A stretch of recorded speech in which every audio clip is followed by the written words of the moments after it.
پھر یونانی لوگ کہتے تھے کہ اس لفظ کا ایک الٹ یا متضاد لفظ بھی ہے، پورنیا، اور اب آپ اسے الٹ کی روح سے دیکھ سکتے ہیں کہ اس کا کیا مطلب ہے، جنسی طور پر خود پر قابو رکھنے کی کمی ہونا۔ یہ ہے پورنیا، یہ انکراتیہ کا متضاد ہے، یہ ایسا رویہ ہے جو قابو سے باہر ہو، یہ بے ضابطگی ہے، یہ ان حدود سے باہر ہے جو کہ خدا طے کرتا ہے۔ ویسے اس کا مطلب ہے جانور کے ساتھ جنسی تعلق، ہم جنس پرستی۔ اسے اس تعلق کے بارے میں بتانے کے لیے بھی استعمال کیا جاتا تھا جو کہ بچوں کے ساتھ جنسی زیادتی کرنا ہے، بچوں کی عصمت دری، کسی بھی قسم کی ناپاکی، عصمت فروشی، طوائف کا کام کرنا، کوئی بھی ایسی بات جو اس زمرے میں آتی ہے، جنسی بے ضابطگی کی کوئی بھی نوعیت۔ ہماری زندگی میں اس کے لیے کوئی جگہ نہیں ہے۔ وہ کہتا ہے اس کا مقدسین کے درمیان ذکر تک نہ ہو، کبھی بھی نہ ہو۔ پہلا کرنتھیوں کے 6 باب میں پولس رسول کہتا ہے کہ ہماری زندگیوں میں اس کی کوئی جگہ موجود نہیں، بالکل بھی نہیں۔ اس نے کہا تم میں سے بعض ایسے تھے، تم ایسے ہوا کرتے تھے، یہ ماضی میں تھا، لیکن چونکہ تم یسوع مسیح کے پاس آ گئے ہو تو وہ سب ختم ہو گیا ہے، اس سب کے ساتھ نمٹا جا چکا ہے، یہ سب کا سب ماضی کا حصہ ہے، اس کے لیے کوئی جگہ نہیں ہے۔ یہ پیغام ابھی جاری حصہ ہے۔ اب بلا شبہ کرنتھیوں کے لوگ اس کے بارے میں ہر طرح کے احمقانہ دلائل پیش کر رہے تھے کہ گوشت جسم کے لیے ہے اور جسم گوشت کے لیے۔ یہ تو جسم سے تعلق رکھنے والا معاملہ ہے، جیسا کہ کھانا کھانا ہوتا ہے۔ پولس رسول کہتا ہے کہ یہ بالکل بھی حیاتیاتی یا جسمانی معاملہ نہیں ہے۔ کیا تم نہیں جانتے کہ تمہارا بدن مسیح کا ایک حصہ ہے؟ اور جب تم کسی کسبی کے ساتھ ملاپ کرتے ہو تو تم مسیح کو ایک کسبی کے ساتھ پیوست کرتے ہو، اور کسبی کسی ایسی شخصیت کو کہتے ہیں جو شادی سے باہر جنسی تعلق میں ملوث ہو۔ جب کوئی ایسا کام کرتا ہے تو یہ محض حیاتیاتی یا جسمانی بات نہیں ہے۔ آپ اس یسوع مسیح کو جس کے ساتھ آپ ایک ہیں کسی کسبی کے ساتھ شریک کرتے ہیں۔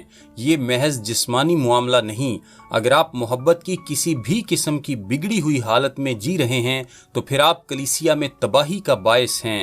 اور پہلا کرنتھیوں کے 5 باب میں پولس رسول لکھتا ہے، یہاں تک سننے میں آیا ہے کہ تم میں حرام کاری ہوتی ہے۔ پھر وہ کہتا ہے، اور تم افسوس تو کرتے نہیں تاکہ جس نے یہ کام کیا وہ تم میں سے نکالا جائے، بلکہ شیخی مارتے ہو۔ اور پھر وہ کہتا ہے کہ تمہارا فخر کرنا خوب نہیں۔ پولس کلیسیا سے کہہ رہا ہے کہ تم اس شخص کو کلیسیا میں سے باہر نکال دو، اسے جسم کی ہلاکت کے لیے شیطان کے حوالے کر دو، تھوڑے سے خمیر کو سارا گندھا ہوا آٹا خراب نہ کرنے دو۔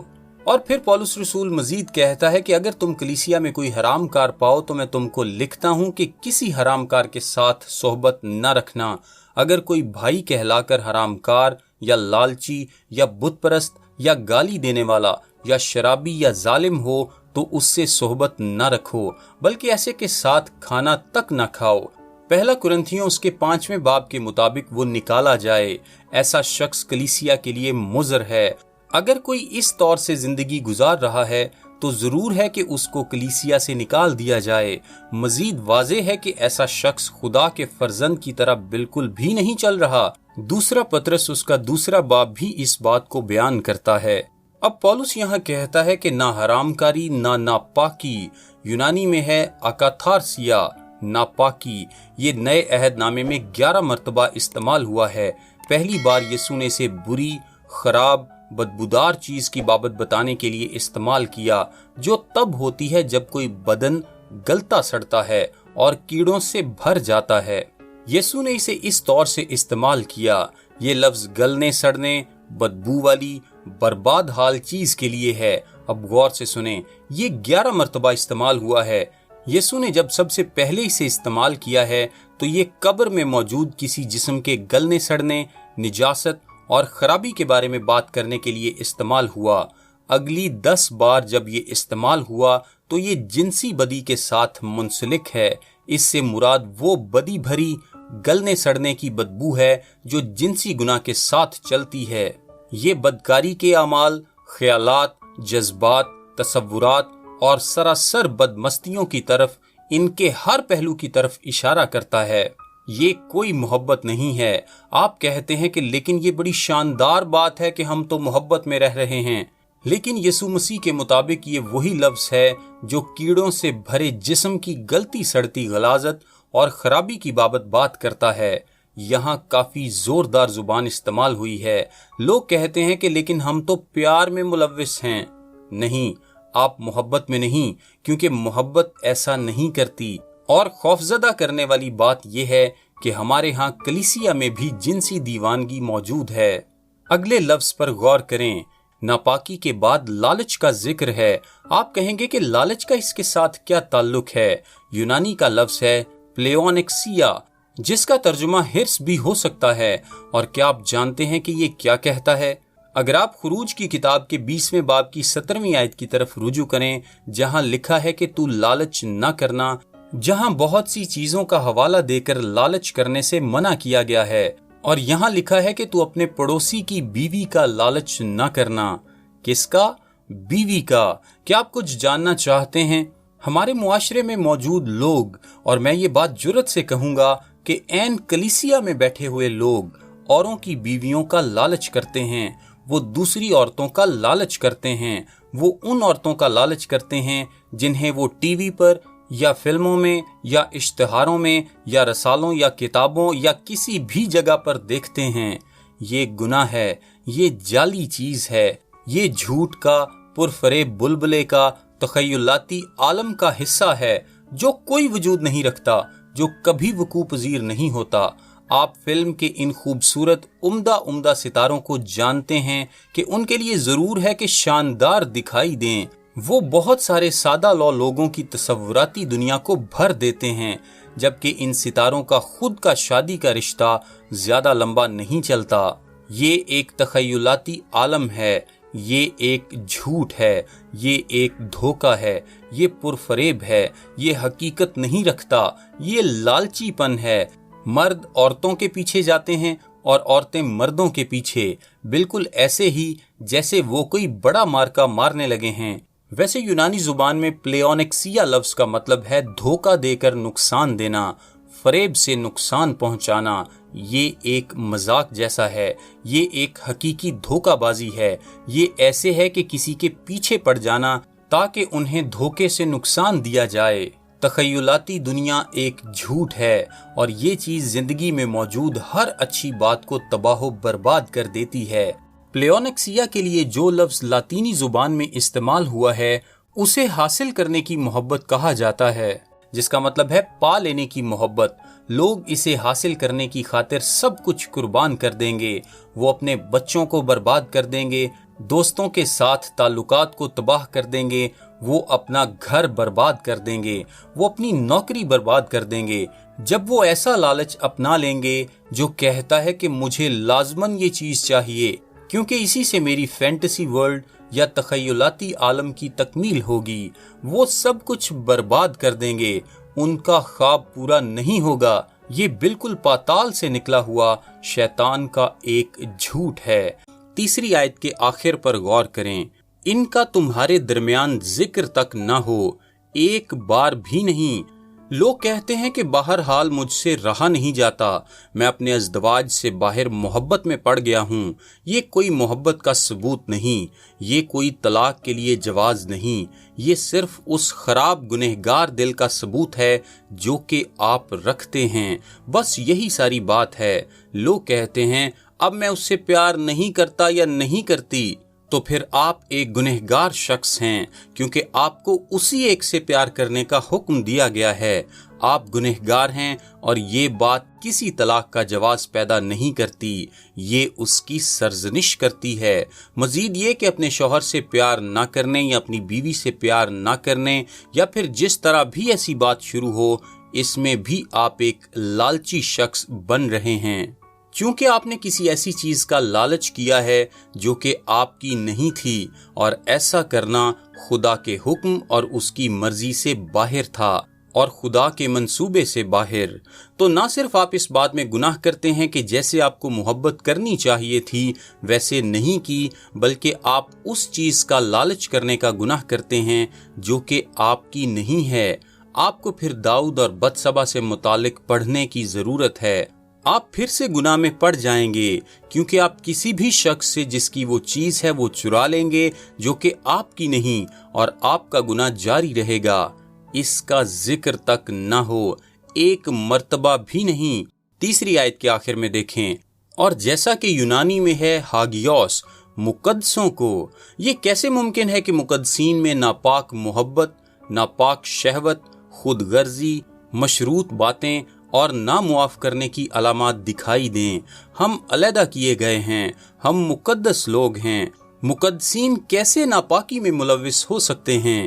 یہ کیسے ہو سکتا ہے کہ جو پاک خدا کے بیٹے بیٹیاں ہیں وہ ناپاک کام کرتے ہوں؟ چوتھی آیت میں لکھا ہے، اور نہ بے شرمی اور بیہودہ گوئی اور ٹھٹھا بازی کا، کیونکہ یہ لائق نہیں، بلکہ برعکس اس کے شکر گزاری ہو۔ آپ کہیں گے کہ اچھا تو پھر یہ کیا بات ہے؟ سنیں، نہ صرف آپ کو ایسا کرنے سے پرہیز کرنا ہے بلکہ آپ کو اس کے بارے میں بات بھی نہیں کرنی۔ یہ ہمارے معاشرے کو واقعی ہی اجاڑ سکتا ہے۔ ویسے بے شرمی کا عام لحاظ سے مطلب ہے فحش بات۔ اس کا حقیقی معنی ہے کہ وہ چیز جو غیر شریفانہ ہو، اور اس کا تعلق الفاظ سے ہے۔ اس کا بنیادی طور پر الفاظ سے واسطہ ہے۔ اسی باب کی 12ویں آیت میں لکھا ہے، ان کے پوشیدہ کاموں کا ذکر بھی کرنا شرم کی بات ہے۔ آپ کو اس طرح کی باتوں کے بارے میں بات بھی نہیں کرنی۔ اسی لیے میں اس بات سے فکر مند ہوتا ہوں کہ مسیحی لوگوں میں بھی جنسی زندگی کے اس پہلو کے بارے میں اس طرح کی باتیں کرنے کی آزاد خیالی موجود ہے جس کی میں سمجھتا ہوں کہ بائبل مقدس اجازت نہیں دیتی۔ بے شرم بات سے مراد ہے فحش بات۔ یہ ان باتوں سے واسطہ رکھتی ہے جو کہ بے شرمی کی باتیں ہوں۔ آپ کوئی ایک کتاب نہیں پڑھ سکتے جس میں دنیا کی گندگی موجود نہ ہو۔ آپ ایسا کوئی ٹی وی پروگرام نہیں دیکھتے، کوئی فلم نہیں دیکھتے جس میں یہ نہ ہو۔ آپ کئی لوگوں کے ساتھ بمشکل مناسب گفتگو کر پاتے ہیں، تاہم یہ کبھی بھی ہمارا کام نہیں کہ ہم ایسی باتوں میں ملوث ہوں۔ ہمیں کبھی بھی کسی غلیظ گفتگو میں شامل نہیں ہونا۔ ہمیں کبھی بھی بے شرمی کی بات چیت کو نہیں سننا۔ ہمیں پاک باتیں کرنے کی خاطر بلایا گیا ہے۔ یعقوب کے خط کے پہلے باب میں ہمیں پاک گفتگو کے لیے بلایا گیا ہے۔ جب آپ اپنا منہ کھولیں تو وہ باتیں ایسی ہوں جو خدا کے مزاج سے ہیں، خدا کے دل سے، خدا کے ہونٹوں سے۔ وہ مواد نہیں جس کے بارے میں دنیا باتیں کرتی ہے۔ مجھے نہیں پتا کہ لوگ کیسے فلم دیکھنے کے لیے جا بیٹھتے ہیں اور یہ ساری باتیں دیکھتے ہیں اور ان سب باتوں کو سنتے ہیں۔ مجھے علم نہیں کہ آپ اپنے ٹی وی کے ساتھ ایسا کیسے کرتے ہیں۔ مجھے نہیں معلوم کہ آپ اس طرح کی کتابیں کیسے پڑھتے ہیں، یا اس طرح کے رسالوں کو یا اس طرح کے لطائف پر کیسے ہنس سکتے ہیں، جبکہ بائبل مقدس کہتی ہے کہ اس کا تم میں ذکر تک نہ ہو۔ صرف بے شرمی کی ہی نہیں بلکہ احمقانہ باتیں کرنے پر بھی غور کریں، یعنی کہ یونانی زبان میں مورولوگیا، یونانی کے موروس کے لفظ سے ہم مورون کا لفظ حاصل کرتے ہیں۔ اس کا مطلب ہے احمقانہ بات چیت۔ یہ کسی ایسے شخص کی طرف سے ہونے والی بات چیت ہے جس کے اندر ذہانت کی کمی ہو۔ میں اسے کم درجے کی بے شرمی کہتا ہوں۔ میں آپ کو بتاتا ہوں کہ اس سے میری کیا مراد ہے۔ گھٹیا درجے کی بے شرمی، یہ ایک شرابی کا گناہ ہے، احمق کا گناہ، گھٹیا زبان کا گناہ، بے شرمی کی باتوں کا، صرف گندی گھٹیا بات چیت، بے وقوفانہ بیکار الفاظ جن میں فحش معنی ہوں، گھٹیا بے شرمی شامل ہو۔ لیکن اگلا لفظ کافی دلچسپ ہے۔ یہ لفظ ہے ٹھٹھا بازی، اور اس کے لیے یونانی کا لفظ ہے یوٹرافیلیا۔ آپ کہتے ہیں کہ یہ کیا ہے؟ اس لفظ کا حقیقی مطلب یہ ہے کہ بآسانی رخ بدل لینا۔ کیا آپ کسی ایسے شخص کو جانتے ہیں جو کسی کہی ہوئی بات کو لے کر اس کو بڑی آسانی سے کسی غلیظ بات میں بدل سکتا ہے؟ وہ شخص چاہے آپ کچھ بھی کہیں، اسے ایک گندا ذو معنی فکرہ بنانے کے لیے غلط معنی دے دیتا ہے۔ لہٰذا ایک طرف تو ایسا شخص ہے جو کسی شرابی یا احمق شخص کی بے وقوفانہ حماقت رکھتا ہے جو صرف غلیظ گھٹیا گفتگو کرتا ہے، دوسری طرف ایک شاطر انسان جس میں چالاکی پائی جاتی ہے، جو احمق تو نہیں لیکن ایک چالاک، گندی،